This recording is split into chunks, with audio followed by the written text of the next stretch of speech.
You ever had those days where you leave the gym and you just feel like you're spinning your wheels? You know, you're putting in the hours, you're sweating, you're working hard, but you look in the mirror week after week and not much is changing. It's super frustrating, right?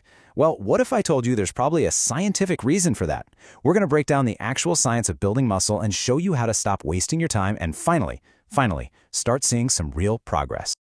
So let's just get right to it. I've got a question for you. Are you guilty of doing junk volume? It might sound a little harsh, I know, but trust me, understanding this one term could be a total game changer for why you're not seeing the gains you really want. Okay, so what is this stuff we're trying to avoid? Let's actually define it, because understanding this concept is really the first big step to making every single rep, every single set you do in the gym actually count for something. Think about it like this. Every single workout is an investment. You're investing your time, your energy, right? Well, junk volume is just a bad investment. You're putting in all the effort, you're getting tired, but you're not getting any of the returns in the form of muscle growth. It's like you're racking up all this fatigue without actually building anything. It's literally effort that doesn't build.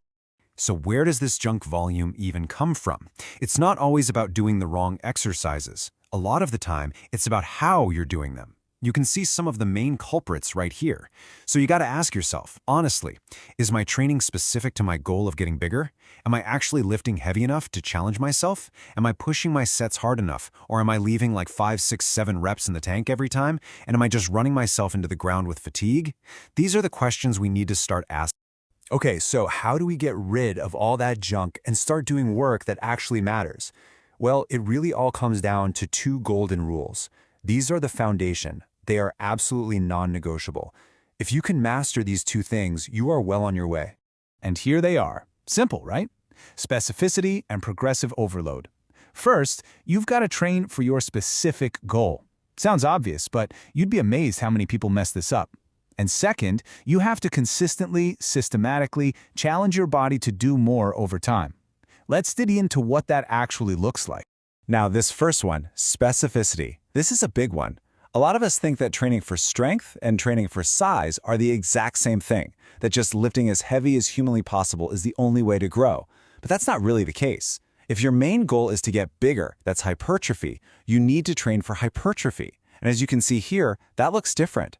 It often means focusing on stimulating the muscle with great form and tension, not just throwing around the heaviest weight you possibly can for a few reps. And here we have it. This is the secret sauce, progressive overload. This is the engine of all your growth. If you're not consistently challenging your body, it has zero reason to change. It's that simple. You have to find ways to do more over time. That could mean adding a little weight to the bar, or fighting for 1 extra rep, or maybe even adding another set to your workout. You have to give your body a reason to adapt and grow. Okay, so we've got the rules down. But if we want to get really smart about our training, we need to understand a slightly more advanced concept.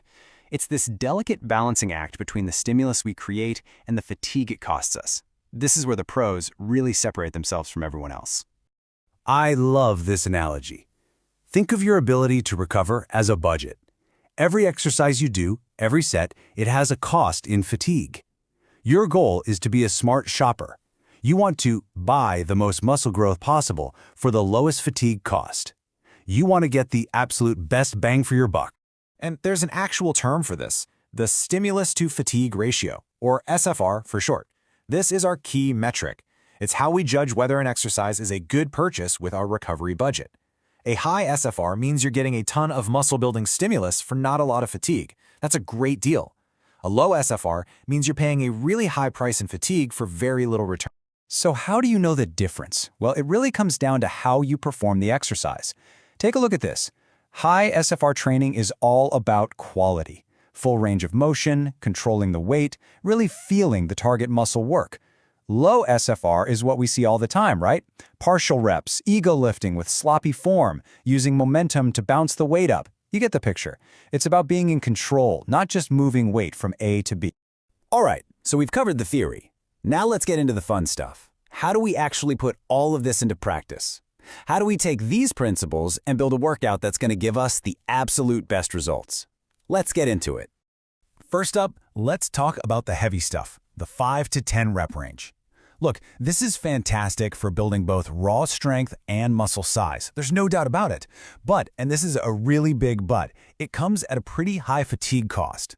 It's a powerful tool for sure, but it can drain your recovery budget really fast. So we have to use it wisely. Now this is where the magic happens for most people. The 10 to 20 rep range. This is the hypertrophy sweet spot. Why? Because it generally has the best balance of stimulus and fatigue, a super high SFR. It gives your muscles an incredible signal to grow without totally beating you up. If most of your training isn't happening in this range, you are probably missing out on a lot of gains.